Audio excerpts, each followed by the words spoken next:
In the summer of 1859, two nations stood one misunderstanding away from war. The British Empire, the most powerful naval force on Earth, and the rapidly expanding United States, convinced that its future stretched all the way to the Pacific. Neither side wanted a war, neither side planned a war. Yet within weeks, British warships would anchor off a small island. American soldiers would begin digging defensive positions, and diplomats on both sides of the Atlantic would start wondering how things had unraveled so quickly. The first casualty wasn't a soldier. It wasn't a sailor. It wasn't even an officer. It was a pig. To understand how a farm animal found itself at the center of 19th century diplomacy, we need to travel to a place that at first glance looked entirely unremarkable. The San Juan Islands, a scattered chain of forested islands resting between what is now Washington State and Vancouver Island. Beautiful, quiet, rich in farmland, and, unfortunately for everyone involved, located precisely where two expanding nations disagreed about where the border actually was. Now, you'd imagine deciding a border would be fairly straightforward. Draw a line, shake hands, go home. History, as we've already discovered, had other plans. For decades, Britain and the United States had both claimed enormous areas of the Pacific Northwest. The Americans arrived with the idea of manifest destiny, the belief that the United States was destined to expand across the continent. The British, through the Hudson's Bay Company, had spent years building trading posts, managing fur routes, and establishing settlements throughout the region.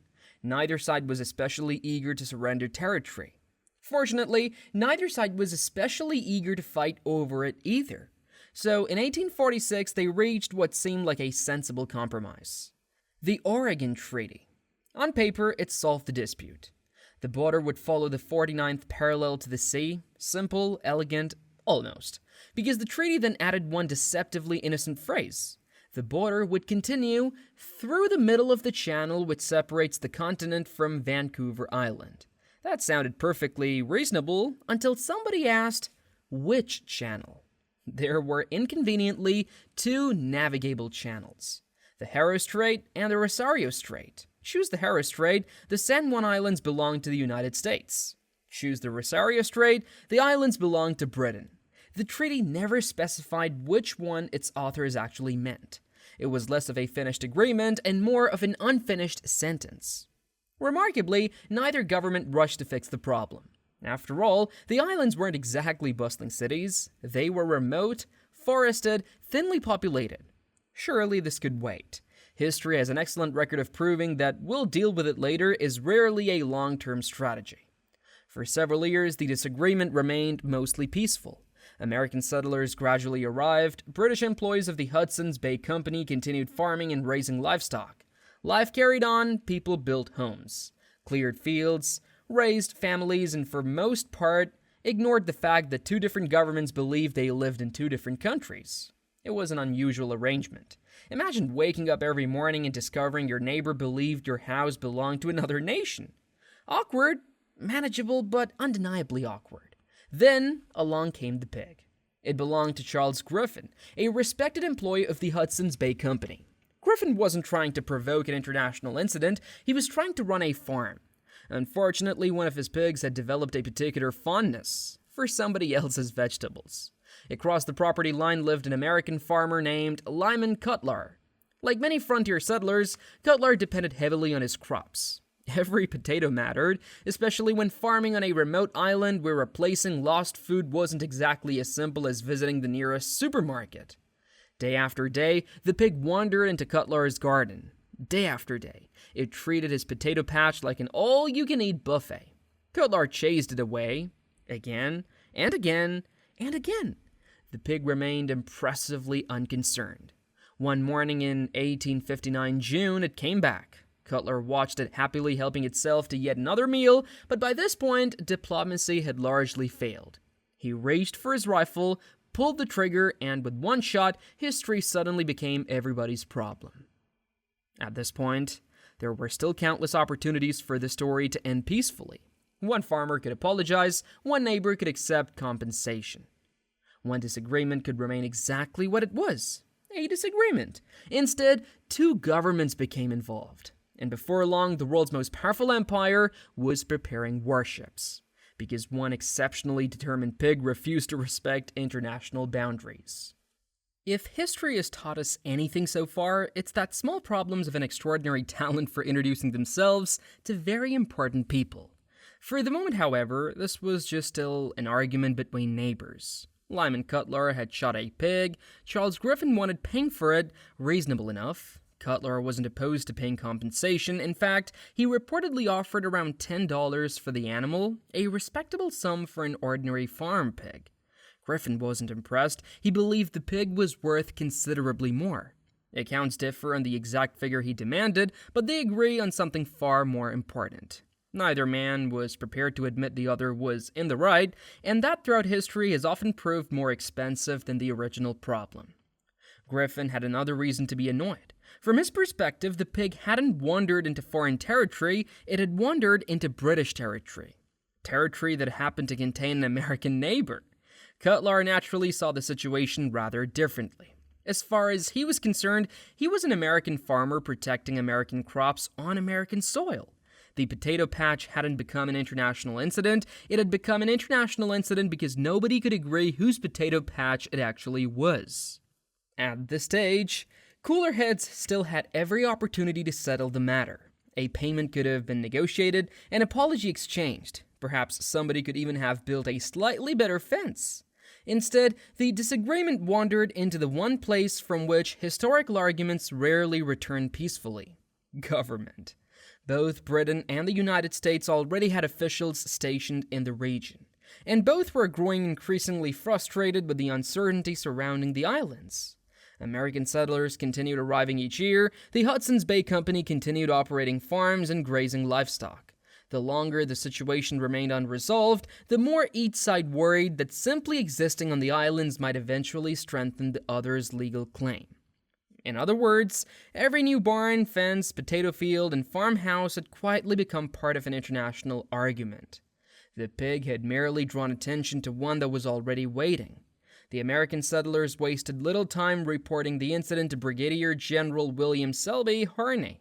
Now, General Harney was not known for cautious diplomacy. If diplomacy were a campfire, Harney's preferred contribution was usually petrol. A veteran of the Mexican-American War and numerous frontier campaigns, he had built a reputation for decisive action and an equally impressive ability to irritate British officials. When reports reached him that British authorities might arrest American settlers, he didn't see a neighborly disagreement, he saw an opportunity to reinforce an American claim. Harney ordered Captain George Pickett to take a company of soldiers to San Juan Island. Yes, that George Pickett. Several years later, he would become famous for leading Pickett's charge at the Battle of Gettysburg during the American Civil War. At this point in history, however, he was simply being asked to protect American settlers. Or, depending on which government you asked, occupy disputed territory with armed soldiers. History often depends on perspective. Captain Pickett arrived in July 1859 with roughly 60 soldiers. Their official purpose was defensive. They were not to attack anyone, they were not to provoke anyone, they were simply there to make it abundantly clear that the United States intended to stay. It was a measured response. Measured by 19th century standards. Unfortunately, somebody forgot to mention this plan to the British. Across the water, British Governor James Douglas received news that American troops had landed on territory he considered unquestionably British. From his perspective, this wasn't defense, it was occupation. And occupations have an unfortunate tendency to invite responses. Douglas requested naval support, not because he wanted a war, but because he believed a visible show of strength might persuade the Americans to leave peacefully. History, once again, had other ideas. Sometimes history doesn't change because people hate one another. Sometimes it changes because two sides become equally certain they're defending what is already theirs. To recap, one pig had eaten several potatoes. One farmer had reached the end of his patience, one neighbor wanted compensation, and now, professional soldiers were establishing military positions on an island whose ownership nobody had properly defined. This was still about the pig. Mostly. Captain Pickett believed he was protecting American citizens. Governor Douglas believed he was protecting British territory. Neither man intended to start a war. Neither believed they were the aggressor. The trouble with border disputes is that both sides usually think they're standing still. Next time, the Royal Navy arrives, and one dead pig becomes a problem for two empires. If you're trying to calm a tense border dispute, a fleet of warships is rarely considered the ideal opening move. Governor James Douglas had requested naval support, believing that a visible display of British strength might persuade the Americans to reconsider their position. From his perspective, this wasn't an invasion, it was a reminder. A very large, very heavily armed reminder. The Royal Navy was the most powerful naval force in the world. By the middle of the 19th century, Britain's ships protected trade routes that stretched across the globe. They had fought pirates, empires, Napoleon. Compared with those challenges, being deployed because of a disagreement involving a potato field must have seemed like an unusual entry in the logbook. The British commander, Captain Geoffrey Hornby, now found himself facing an awkward problem. Governor Douglas wanted the American soldiers removed, preferably without delay.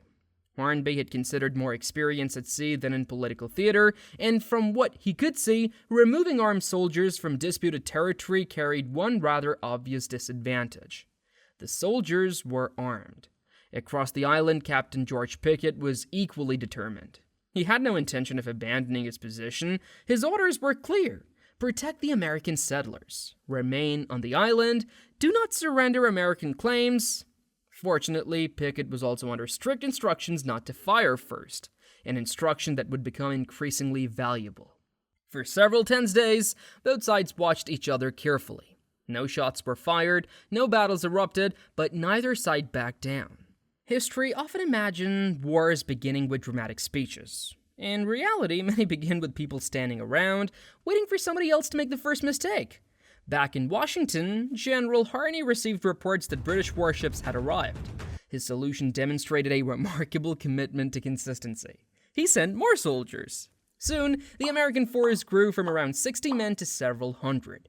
Artillery arrived, defensive positions expanded, the island was beginning to look considerably less like a farming community, and considerably more like somewhere nobody wanted to accidentally visit.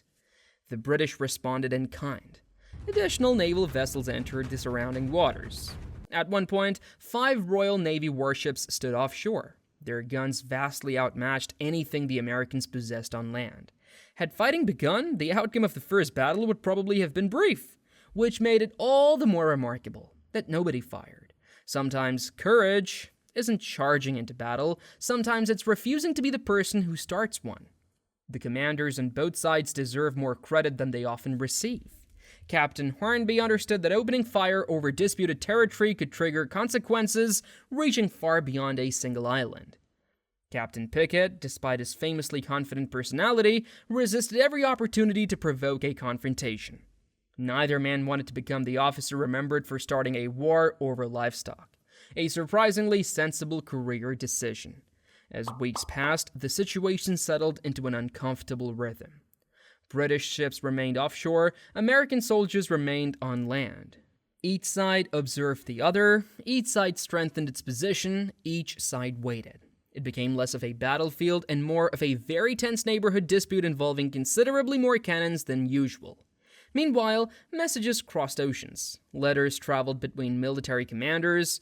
Governors wrote to ministers. Officials in London and Washington attempted to piece together exactly what had happened. The difficulty with 19th century diplomacy was that news traveled at the speed of ships. By the time one government finished writing a carefully considered response, the situation on the island had often changed again. Misunderstandings multiplied, rumors spread, and every delay created fresh opportunities for someone somewhere to make a poor decision. History was no longer moving at the speed of the pig, it was moving at the speed of paperwork, which, depending on your point of view, may actually have saved everyone. Eventually, word reached one man who viewed the crisis rather differently. General Winfield Scott, a veteran soldier, an experienced diplomat, and perhaps the closest thing either country possessed to a professional expert in preventing unnecessary wars. Scott had negotiated difficult disputes before. Unlike many of the officers involved, he wasn't interested in proving who looked stronger, he was interested in making sure nobody ended up proving it. To recap, one pig had eaten some potatoes, one farmer had lost his patience, one border treaty had left an important question unanswered. Now, hundreds of soldiers occupied a disputed island, 5 British warships waited offshore, cannons pointed in both directions, diplomats exchanged urgent letters, and 2 English-speaking nations with remarkably similar legal traditions were discovering that even friends can stumble into extraordinarily dangerous situations. This was still about the pig, technically. The remarkable thing about the Pig War isn't that 2 nations nearly fought. History is full of wars that seem almost inevitable in hindsight. The remarkable thing is that despite every opportunity to make the wrong decision, the people standing closest to the cannons increasingly began searching for the right one. Next time, the politicians finally catch up with the soldiers, and history takes one of its rarest turns. Away from war. By this point, the situation had achieved a rare historical state.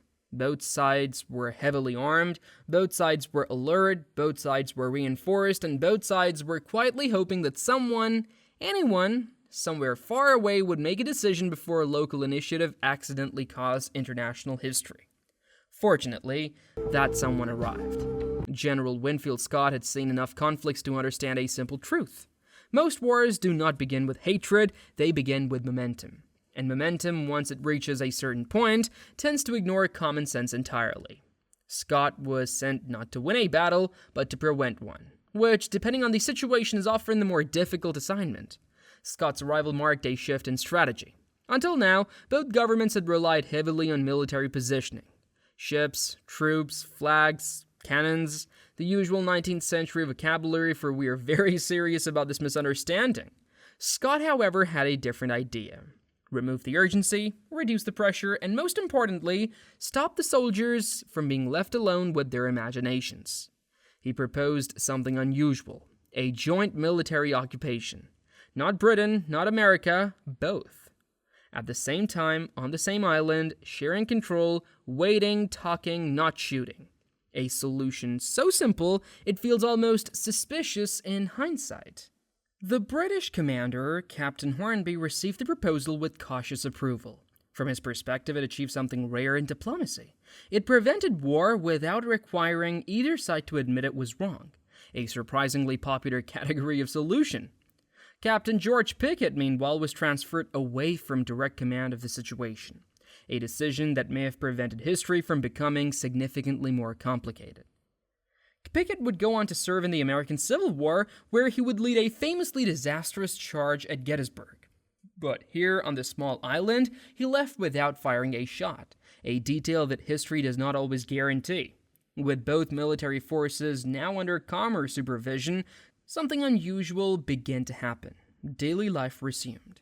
Soldiers from both sides interacted, not as enemies, but as men assigned to the same inconvenient assignment.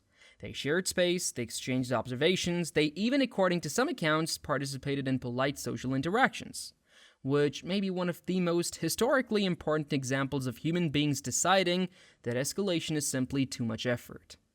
Of course, the situation still required political resolution. Soldiers can prevent war. They cannot, however, permanently define borders without permission from people sitting in distant buildings, using phrases like strategic interest.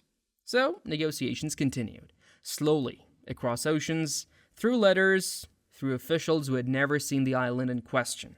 A reminder that many borders in history are decided by people who have only ever looked at them on maps. For several years, the joint occupation remained in place. It was awkward, inelegant, and entirely peaceful, which, given how the situation began, counts as a significant achievement. Neither side wanted to appear weak. Neither side wanted to escalate, and neither side wanted to be the first to explain to their government why a pig had nearly triggered a war that they ultimately failed to justify. Sometimes the most important decisions in history are not the ones that start wars, but the ones where people quietly decide not to. Eventually, the matter was referred to arbitration. In 1872, Kaiser Wilhelm I of Germany was selected to decide the border. A neutral party with no stake in North American territory, and a reputation for administrative clarity. He reviewed the evidence, listened to both arguments, examined the treaty language, and reached a conclusion that must have surprised precisely nobody involved in drafting vague 19th century border agreements. The islands would go to the United States, Britain would withdraw peacefully, no war would be fought, no shots would be fired, no empire would collapse, and no pig would ever again have to serve as an unintentional catalyst for international diplomacy. The British departure was orderly, respectful, professional, a quiet correction to what might have otherwise become a much larger historical footnote. And with that, the Pig War ended. Not with a battle, not with a treaty signed under pressure, but with both sides deciding that in this particular case, the map mattered less than avoiding unnecessary conflict. The Pig War is often remembered for its absurdity. A pig! A border dispute, warships deployed across the Pacific, but its real significance is quieter. It shows something historians rarely get to highlight, that even in moments of tension, even when pride, law, and national identity are all involved, people can still choose not to escalate. Not because they must, but because they decide to. Next time, we step back from the island and ask what this strange, almost peaceful conflict actually tells us about how wars are avoided and how easily they begin. History has a habit of remembering the wars that happened, the battles, the victories, the defeats, the generals whose names appear in textbooks. The Pig War is remembered for something much rarer, the war that never happened. For 12 years, British and American troops shared San Juan Island, not as allies, not quite as rivals, but as two professional forces carrying out their duties while waiting for politicians and diplomats to solve a problem they hadn't created. The arrangement was hardly perfect. There were disagreements, moments of tension, occasional arguments over protocol and authority. But remarkably, it worked. Both sides understood something that can be surprisingly difficult to remember in moments of crisis. Winning an argument is rarely worth starting a war. Eventually, diplomacy did what diplomacy is supposed to do. Slowly, patiently, and with considerably more paperwork than anyone involved probably wanted. In 1871, Britain and the United States agreed to submit the dispute to international arbitration as part of the Treaty of Washington. Rather than insisting one nation simply accept the other's interpretation, they invited an independent ruler to decide. That ruler was Kaiser Wilhelm I of Germany. Long before Germany became associated with the great conflicts of the 20th century, Wilhelm acted as a neutral arbitrator between two powers that preferred a peaceful answer over a proud one. After reviewing the evidence, his commission concluded that the Haro Strait was the intended boundary described in the Oregon Treaty. The San Juan Islands would belong to the United States. Britain accepted the decision. Its forces withdrew peacefully in 1872. No dramatic last stand, no angry ultimatum, no final battle, just a quiet departure. History rarely gives us endings like that.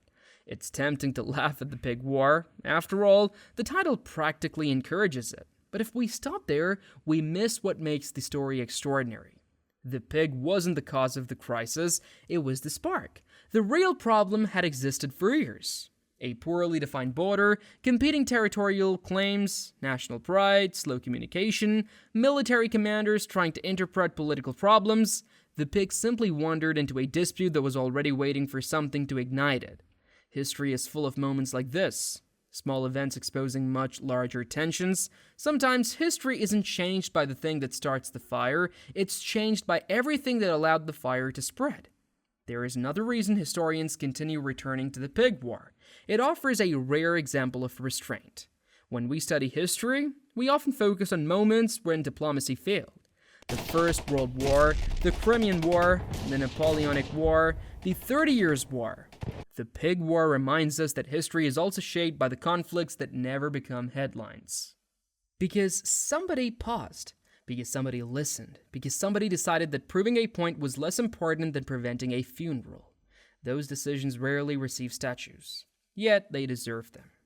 Looking back, it's easy to imagine war was inevitable. It wasn't. At almost every stage of the story, someone chose not to make the situation worse. Captain Hornby refused to open fire, Captain Pickett refused to provoke a battle, General Winfield Scott searched for compromise instead of glory. Governments accepted arbitration instead of escalation. None of those decisions make for dramatic paintings. But together, they prevented one. And then there's the pig, history's most diplomatically influential farm animal. It never intended to challenge an international treaty, it never cared about the Oregon boundary, it certainly had no opinion on 19th century geopolitics, it wanted potatoes. History wanted something considerably more complicated. The San Juan Islands remain peaceful today, visitors walk the same coastline where soldiers once stood waiting for orders they hoped would never arrive. The old camps have become historic sites, the forests have reclaimed much of what armies briefly occupied. And the border that once threatened to divide two nations has become one of the most peaceful international boundaries in the world. That's an ending worth appreciating. History often feels inevitable, as though every war, every revolution, and every empire unfolded exactly as they were always meant to. The Pig War reminds us that history doesn't work out that way. It is built from ordinary people making ordinary decisions. Some wise, some reckless, some made in anger. Others made with remarkable patience. One farmer protected his crops, one neighbor demanded compensation, one general sent soldiers, another chose diplomacy. None of them believed they were writing history, yet together, they did. So, to recap, one pig wandered into a potato field, one shot was fired, Britain deployed warships, Americans sent soldiers, generals prepared for the possibility of war, diplomats crossed oceans. An emperor in Germany eventually settled the dispute, and after all that, the only confirmed casualty was still the pig. History is often remembered for the wars we fought.